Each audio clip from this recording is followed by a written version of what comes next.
Thruxton circuit, home of the British Automobile Racing Club. For the Esso British Touring Car Championship, 4 rounds, 4 winners, but not the dominance of last year's calibre Sierras.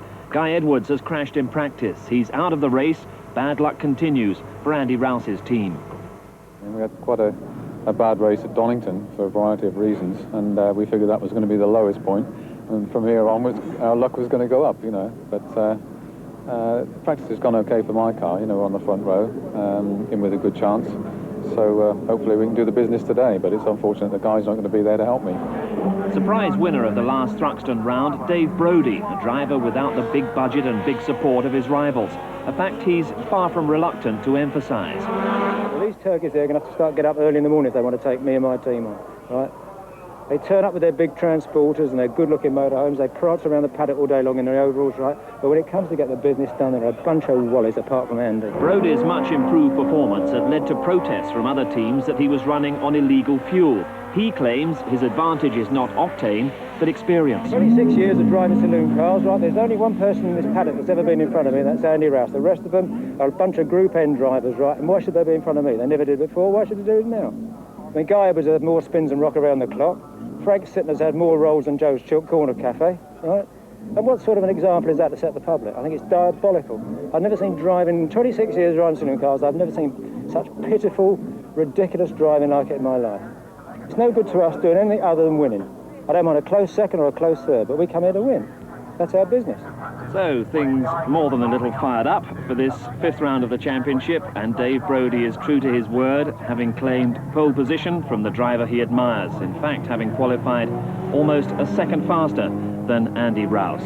Second row, Rob Gravitt, winner of the opening round, and Tim Harvey in the Labatt Sierra.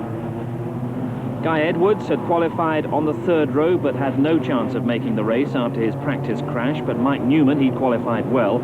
Carl Jones and Graham Good make up the 4th row.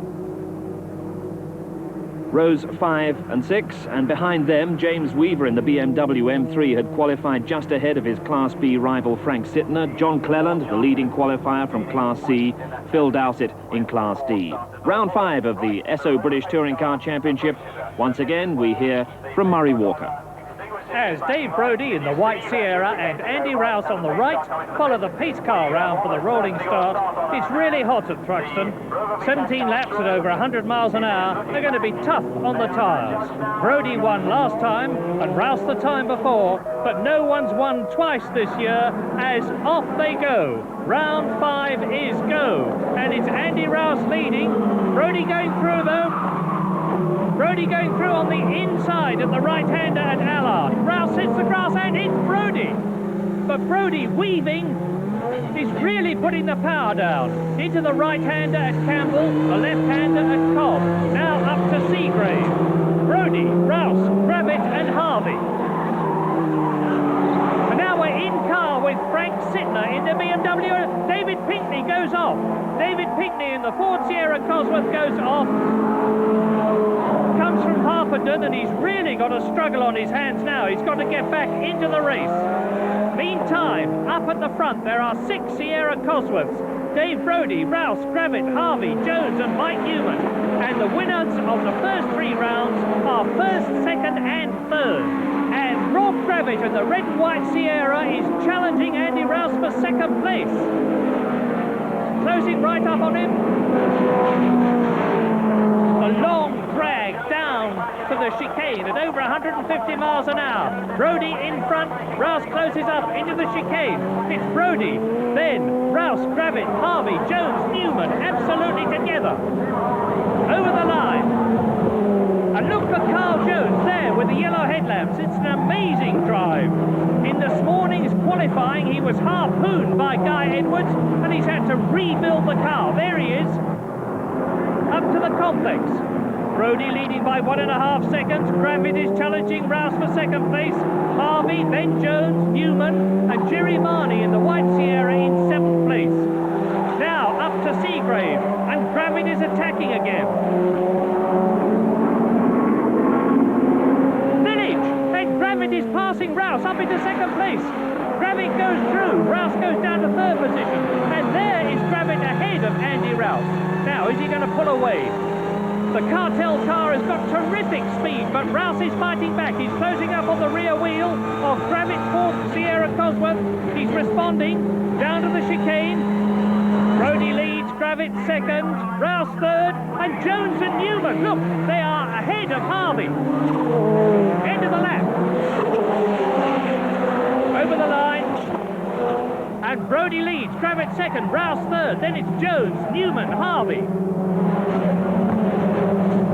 And the dust is kicked up. Now we're in car with Jerry Marnie, Harvey ahead in sixth position. Down through the box into second gear for Campbell Corner. And now Cobb, the left-hander. Out of Cobb, the leaders go through. And there is Graham Good and Lawrence Bristow, the Donington winner, with Mike Smith right behind him, and Mike Smith is going through. Smith goes through to take ninth position from Lawrence Bristow. And here is Bristow. Mike Smith on the right. Nice one, Mike.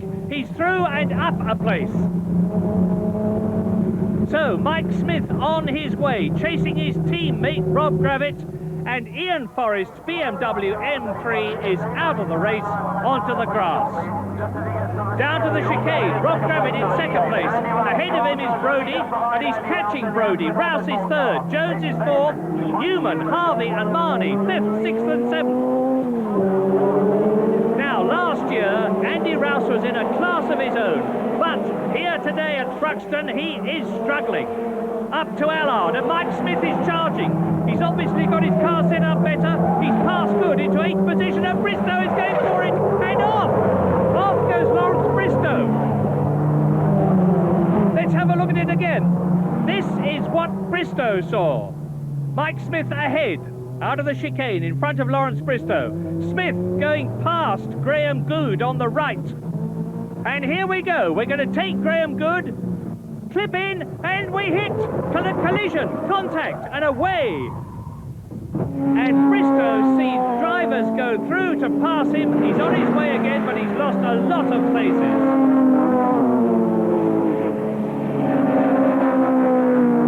Down to the chicane, Jones in 4th position, Newman in 5th place and closing up. Over the line, Rouse, Jones, Newman, Harvey.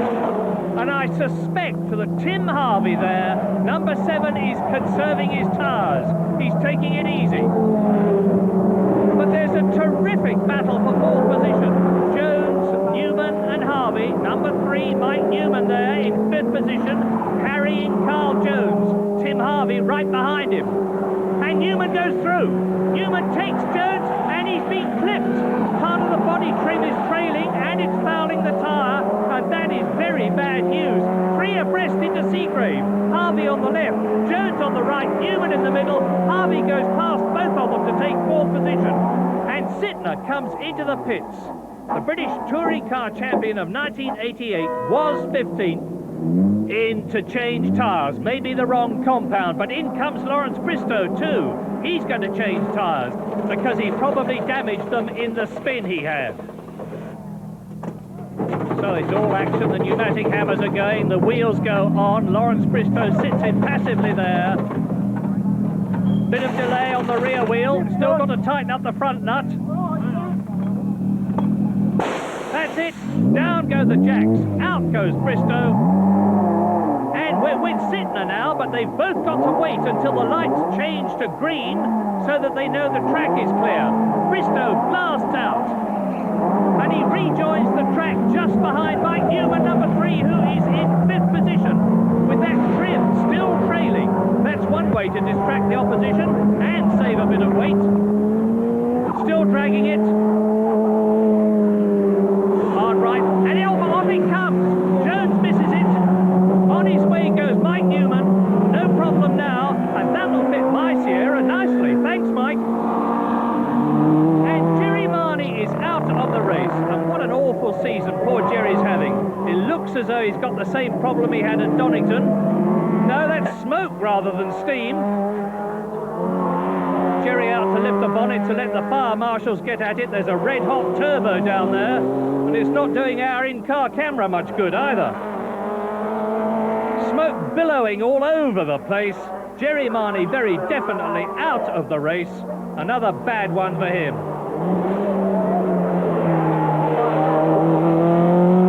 And that is the battle for the lead in the 16 and Crudgington bouncing over the curves. In car with Bill Dowsett. Crudgington leads. And these amazing little 1600cc Toyota Corollas develop over 200 horsepower. And it's a battle not only for the lead here, but the lead in Class D of the championship between Crudgington, who's leading in the blue and white Toyota at the moment, and Phil Dowsett, who's actually leading the Class Championship just behind him in car number 70.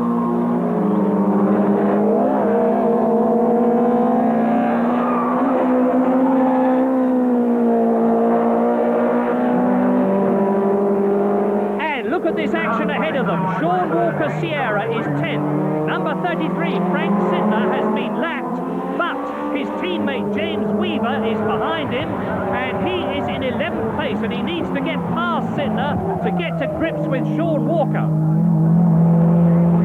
So it's Walker, Sidner, Weaver. Now we're with Sidner. Pass on the right, James. Pass on the right, James! And James does it. Looking good now for his third Class B win this year.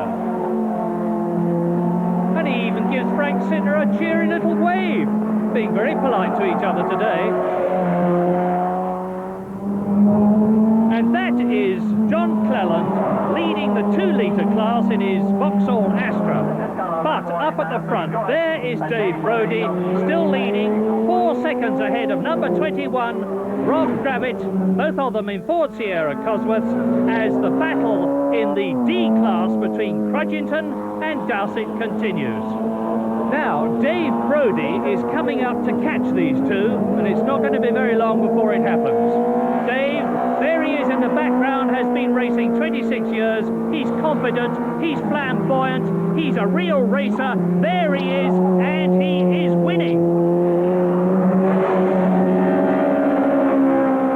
Dave really wringing the last ounce of horsepower out of the Cosworth engine.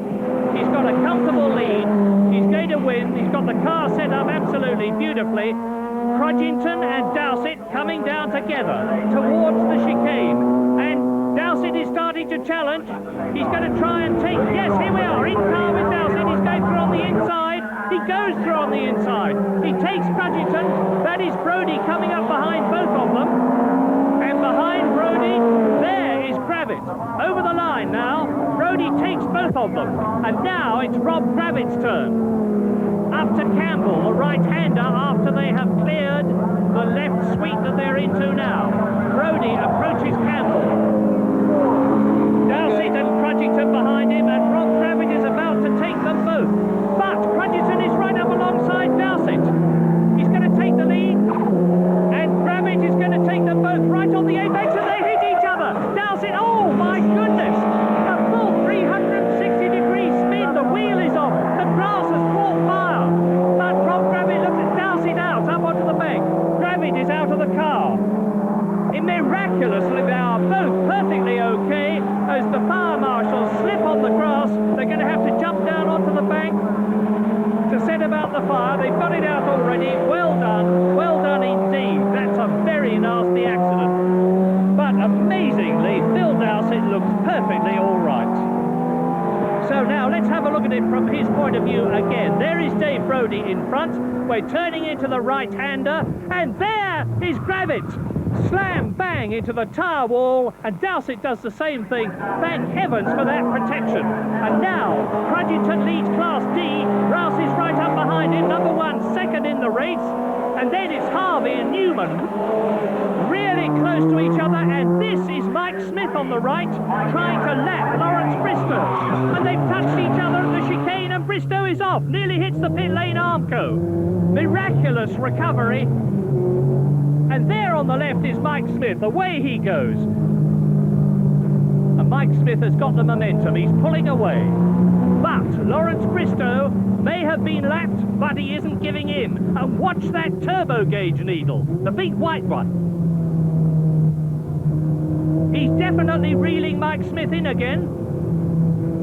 And that is the BARC rescue unit. Now, the British Automobile Racing Club runs Thruxton, and everything you need for a rescue is in that vehicle. Medical equipment, shutters, resuscitation gear, and they're deliberately leaving the vehicle there to protect them while they rush up to see if Gravit's okay. Well, he is okay. He's out of the car, actually. And there he is. And he must have a very sore neck. Now, let's have a replay. On the left is Crudgington, then it's Dowsett. On the right is Gravit. Gravit turns in. There is contact.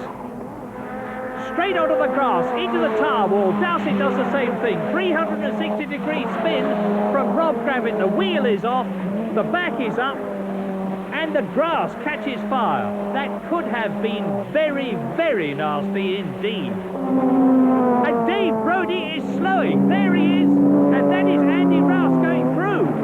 He's gone from third to first. And Tim Harvey is really close to him. There is Rouse, and there is Harvey. Now, I wonder what's wrong with Brodie. There's the answer. Look at the left rear wheel. There is no tyre there. He's driving on the rim. Dave Brodie trying to get back. Now, there is Rouse leading. Harvey in second place, right behind him. Mike Newman in third position, number 3. And Carl Jones goes past Brodie up into fourth position. What a fantastic development as Dave Brodie rattles into the pit lane on his rear rim. Lap 14, there's 3 laps to go after this, and Rouse and Harvey with their headlights blazing to warn people that they're coming through. Can Tim Harvey catch and pass Andy Rouse? There is Rouse, there is Harvey. It's getting closer and closer all the time. That is Dave Brodie's wheel. Look at it. Almost finished now. Just tighten up the nut and Dave Brodie can get away, but he's really out of the running altogether. And a Goodwood on the way to Village Corner at 130 miles an hour. Past the last of the tail-enders goes Tim Harvey, and now on the fastest part of the course he can attack Andy Rouse and go for the lead. Ralph Brooklands, the left-hander, down to the chicane, and at the chicane there is less than a second between the first and second places, Andy Rouse and Tim Harvey. Much less than a second now. Out of the chicane, up towards Allard. Rouse goes over the line. Harvey goes up, and the checkered flag is out. They're stopping the race. Now that must be because of the accident further ahead. They're all slowing down. So lucky for Andy Rouse. He wins, the first man to win twice this season. Tim Harvey second, just as he looked likely to win, and Mike Newman third. And no wonder they stopped it. That's a real fire hazard. So, overall victory for Andy Rouse with Tim Harvey in second place, Mike Newman third, Carl Jones in fourth position, Mike Smith fifth, and Sean Walker sixth after a really exciting race. And a race that had a finish that came as a surprise to many and a relief to Andy Rouse. Luck had been on his side at last. The race shortened. Yeah, the Gravit tried a bad one out. Yeah, I know, yeah. Well, that wasn't bad, was it? The luck has changed. I think so, yeah, for the better, fortunately. Well, that was hard going. Was the checkered flag a complete surprise? What were things like down at the complex? Well, the accident occurred about 7 laps before the end, and I thought the situation had been stabilised, but apparently, talking to the clerk of the course, there was fuel spilling out of one of the cars and running across the track, and that's what prompted the decision. But I thought things were stabilised, so I was watching the laps to go sign and planning the rest of the race, but there you are. So you can't feel aggrieved at the decision, but unlucky nevertheless? No, on safety grounds it was the right thing to do, but I'm sure my turn will come. Life in Class B was quiet for once for James Weaver, who took class victory due to Sittner's puncture problems. Sittner clearly in tyre trouble, already behind John Llewellyn's BMW, but clearly a pit stop is inevitable.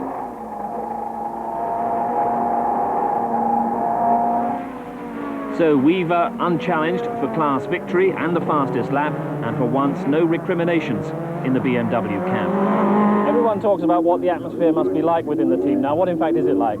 Well, normally when we get back to the motorhome, it's absolutely atrocious, and the conversations tend to be fairly short and sharp, but by the time we've had a cup of tea and sat down and thought about it, Frank and I do get on very well together, and there's no animosity between us, and we walk away from it, we do it because we enjoy it. I think we've got it under control now. Class C, from which Vauxhall and John Cleland are mounting such a strong challenge for the championship, and they're doing it with team harmony and a very fine car in the 16-valve Vauxhall Astra GTE. Cleland leads and sees Louise large in his mirrors, but the challenge is clearly not that intense. In fact, Louise had done a fine job in fending off the attentions of John Morris's Volkswagen Golf and enabling Cleland to open a healthy lead in the championship. Her adaptation from rallying to racing has been impressive, and with the promise of a full race-spec 16-valve Astra for the Grand Prix meeting, she might well be tempted to mount a serious challenge. Class D won by Tony Crudgington after the incident that decided Class A as well. Here's Phil Dowsett's version. Rob Gravitt lapped us, come up to lap us at the complex, and Tony had ran wide. I was alongside Tony, and you can't get three cars through there no matter how hard you try. And Rob turned in and unfortunately took me with him. You know, that happens. Rob was in a hurry, he's lying second. We're having our fight, and that's always going to be a potential problem. In the championship, Phil Dowsett loses ground as John Cleland builds a 7-point lead over James Weaver. Rob Gravitt remains the leading runner from Class A. The footnote, though, that's provided by Dave Brodie, who was discovered to have used fuel of illegally high octane during his Thruxton victory 2 rounds ago. He loses the points from that and receives a maximum points penalty. I understand that he'll appeal. The next round, or perhaps I should say the next episode, in Grandstand next weekend.